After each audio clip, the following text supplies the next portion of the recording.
Kak Bisma. Ini mungkin sekalian dilanjut nih dari pertanyaannya Bu Yusi ya Pak Farun di chat itu.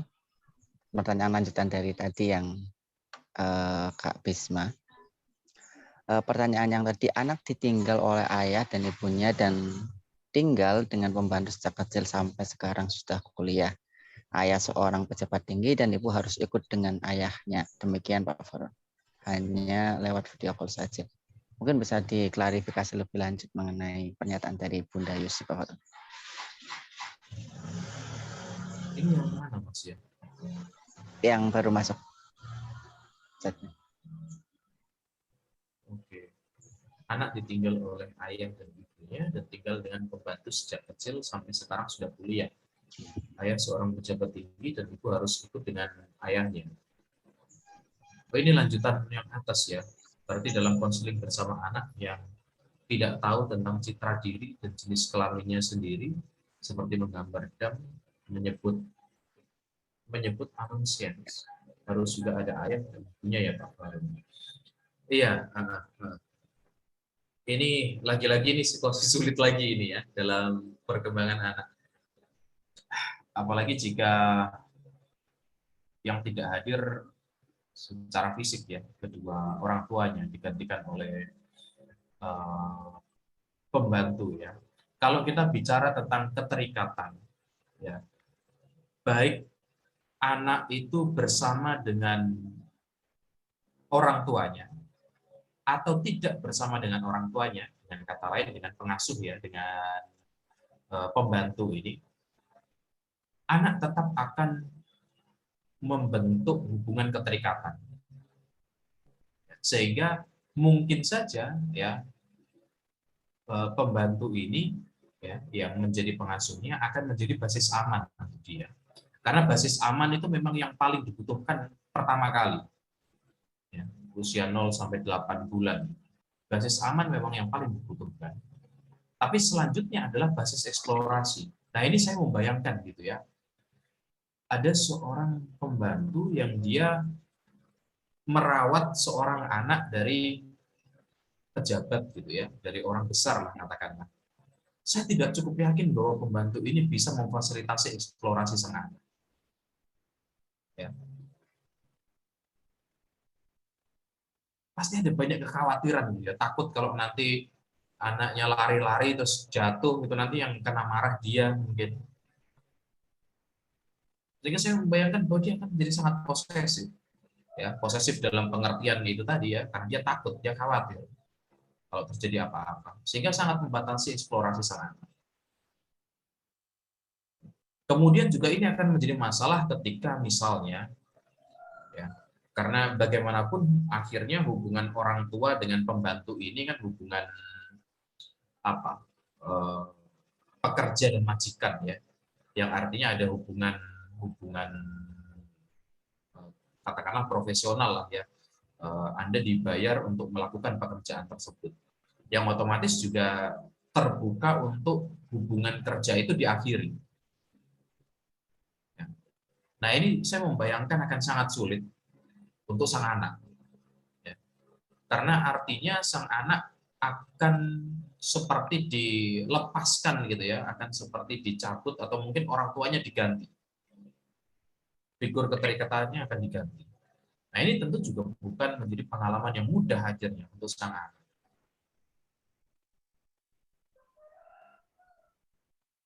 Ya. Jadi ini kondisi sulit lagi memang ya. Anak tetap akan akan membentuk hubungan keterikatan, tapi dia tidak memiliki basis eksplorasi di sini. Tidaknya dalam bayangan saya ya. Dan kondisi akan lebih rumit lagi ketika hubungan kerja antara orang tua dan pengasuh ini berakhir. Ya. Karena kalau kondisi umumnya, misalnya di Inggris itu ada memang dia pengasuh-pengasuh itu ada sertifikasinya. Ya, mereka belajar psikologi perkembangan. Mereka bahkan diajari dalam pelatihannya itu ada itu infant observation, ya, ada latihan pengamatan bayi, yang itu setara dengan MSc Child Psychology kalau di luar negeri. Ada pelatihannya seperti itu. Karena memang eh, pengasuhan yang baik itu investasi terbaik untuk sebuah negara. Ya, kita ini ngomong 2045, 2045, tapi pengasuhannya nggak digenjot yang baik gitu kan. Yang dipikirkan ya lagi-lagi memang yang bisa kita rasakan hari ini kan, ekonomi, ekonomi, dan ekonomi. Ya memang yang terasa itu ya. Tapi pengasuhan itu investasi paling baik memang Bapak Ibu. Sehingga juga pengasuh-pengasuh di luar negeri itu tahu ya bahwa dia bukan orang tua anak ini. Ya, dia bukan orang tua anak ini, orang tuanya tetap adalah yang membayar mereka sehingga mereka bisa bermain dengan pikiran anak. Ya, dia bisa bermain dengan pikiran anak dengan terus menyatakan, menegakkan itu ya bahwa sekalipun orang tuanya tidak hadir di sini, orang tuanya sedang bekerja gitu ya, dan mungkin hanya ada ketika malam hari gitu ya, sang anak mau tidur gitu, tapi sang pengasuh ini karena memang dia terlatih untuk hal itu ya, berusaha untuk menciptakan kesan atau situasi bahwa orang tuanya sedang ada di rumah.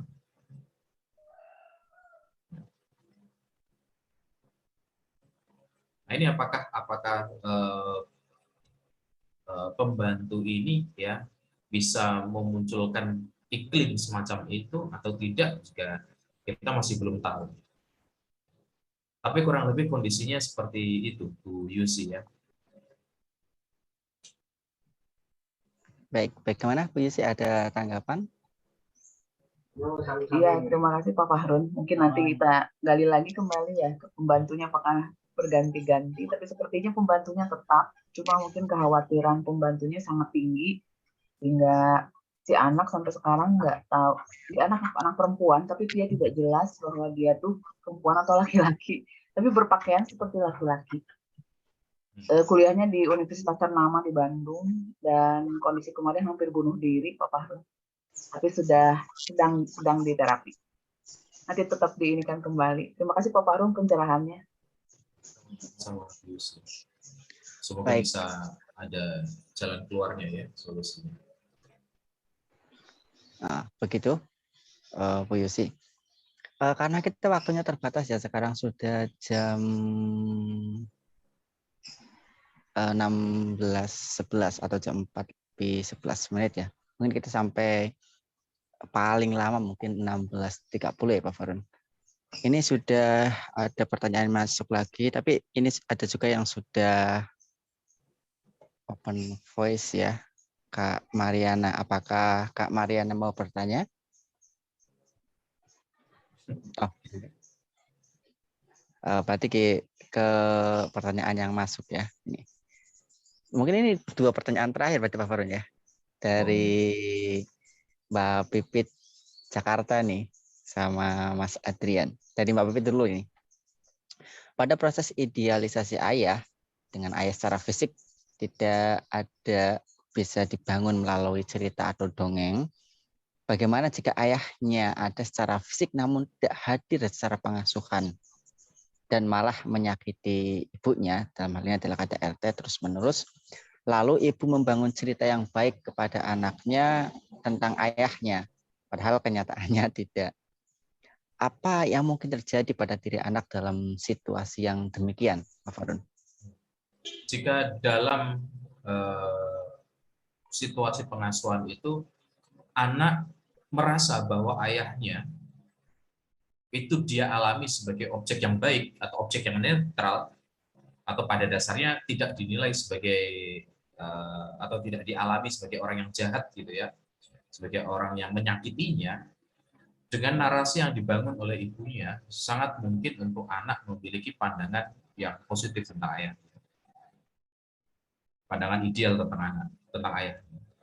Tapi juga pada akhirnya seberapa lama itu akan bertahan. Seberapa lama sang anak kemudian bisa terus memegang cerita yang disampaikan oleh sang ibu. Khususnya ketika sang anak misalnya bisa menyaksikan bahwa ibunya itu disakiti oleh ayahnya. Ini juga pada akhirnya akan berdampak pada sistem berpikir yang menurut saya tidak tepat gitu atau akan rancu pada anak. ya, anak justru mungkin akan pada akhirnya menormalisasi atau bahkan mengidealisasi kekerasan. Karena dia melihat bahwa seseorang yang disakiti bisa memuji-muji orang yang menyakitinya.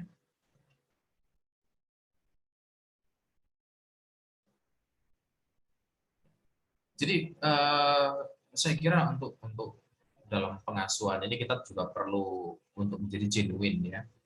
Dengan kata lain, jika memang situasinya tidak menyenangkan ya, setidaknya jangan membuat itu tadi ya, cerita-cerita yang mungkin justru bisa dipikirkan atau dialami oleh anak itu sebagai berbeda. Apalagi jika sang anak juga mendapatkan kekerasan juga dari sang ayah, terus mendapatkan kekerasan, tapi sang ibu terus menyampaikan, nah ini apakah ibunya masokistik atau bagaimana gitu ya, kenapa dia bisa tetap memuji gitu kan ya, memuji sang suami sekalipun KDRT, ini juga perlu dipahami lebih lanjut. Itu mungkin Mbak Pipit ya.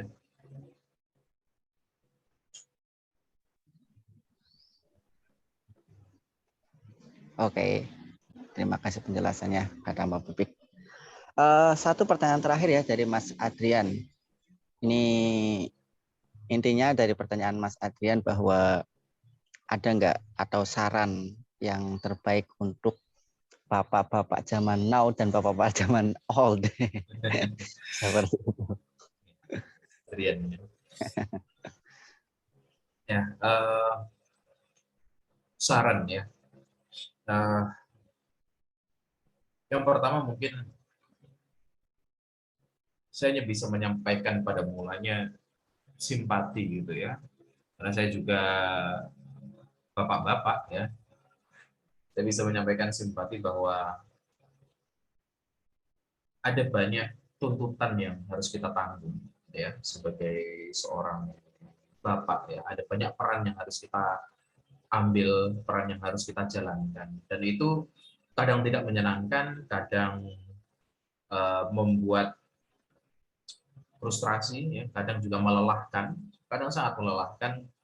Dalam kondisi ini, duhai bapak-bapak dan calon bapak-bapak ya, cobalah tetap untuk mengambil bagian dalam pengasuhan ya, selelah apapun hal itu. Karena sekalipun mungkin kita sangat payah gitu ya, pengasuhan itu tidak akan terjadi untuk waktu yang lama. Ketika anak-anak kita memasuki fase laten, ketika dia mulai masuk ke masa-masa sekolah, ya, peran pengasuhan kita itu surut sebenarnya.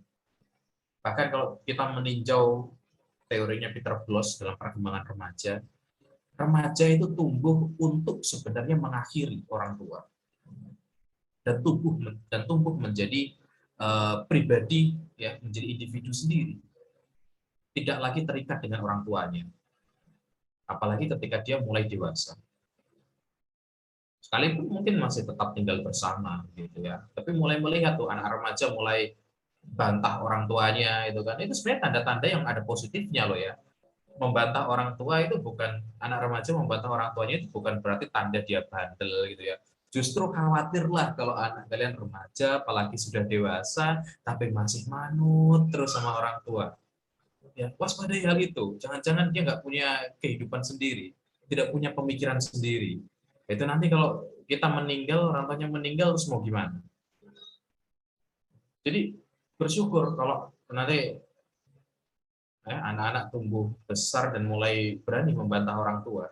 Itu tandanya dia mulai menunjukkan bahwa ini saya, gitu ya. Ini saya bukan Anda, saya bukan kalian. Ya, sekalipun ya wajar juga kalau kita merasa sakit gitu ya. Udah tak besarin kok masih malah membantah gitu kan. Ini wajar juga, tapi kita perlu memiliki kesadaran hal itu. Itu artinya sebenarnya peran pengasuhan kita itu tidak banyak ya. Dalam psikoanalisis juga kita diwanti-wanti bahwa setiap orang tua perlu mengerti kapan waktunya berhenti jadi orang tua. Karena kita tidak bisa terus-menerus jadi orang tua. Kita harus berhenti, tahu kapan waktunya berhenti. Gitu ya. Kapan waktunya ya, anak kita menjadi orang tua juga nanti.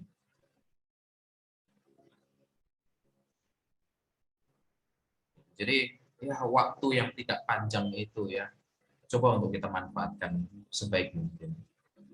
Ya. Kemudian juga ya pastinya terus belajar Mas Adrian ya. Mungkin nasihat dari, saya nggak tahu ini benar-benar dari Ali bin Abi Thalib atau bukan ya. Tapi di quote-quote itu kok katanya dari Ali gitu ya. Bahwa didiklah anakmu sesuai zamannya. Saya kira ini benar banget ya. Tidak peduli teman-teman mungkin berafiliasi dengan agama manapun. Saya kira nasihat bahwa didiklah anakmu sesuai dengan zamannya itu sangat apa ya, terasa benar gitu ya. Saya sendiri masih hidup di sebuah iklim di mana orang tua sering bercerita dulu zaman bapak, dulu zaman ibu gitu ya. Ya kalian hidup di Orde Baru gitu kan. Udah beda dengan kami yang hidup di zaman demokrasi dan globalisasi gitu kan.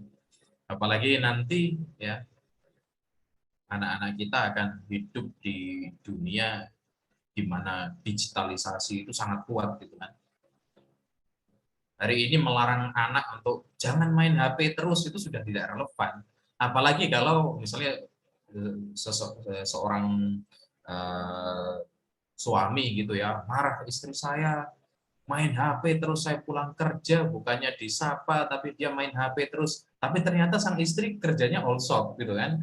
Buka apa toko di online shop ya tadi, apa itu, toko-toko online gitu. Ya jelas dia harus mantengin HP gitu kan, karena kerjanya memang itu. Ini tidak lagi relevan akhirnya. Termasuk anak kita, jangan main HP terus. Dia kuliahnya di HP kok, ngerjakan kelompoknya juga ngobrolnya di grup WhatsApp kok, masa nggak boleh main HP?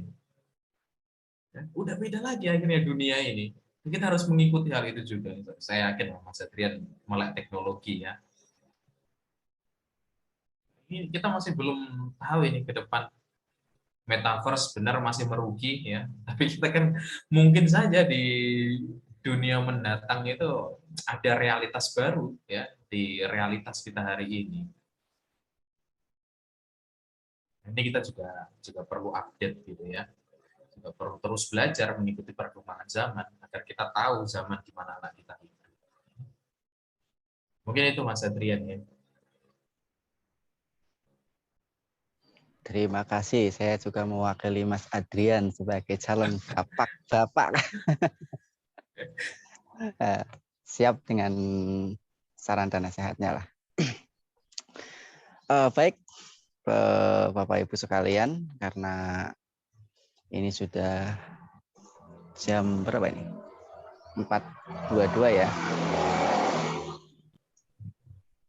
Alhamdulillah rangkaian webinar atau seminar psikoanalisis ini sudah terlaksana dengan baik ya.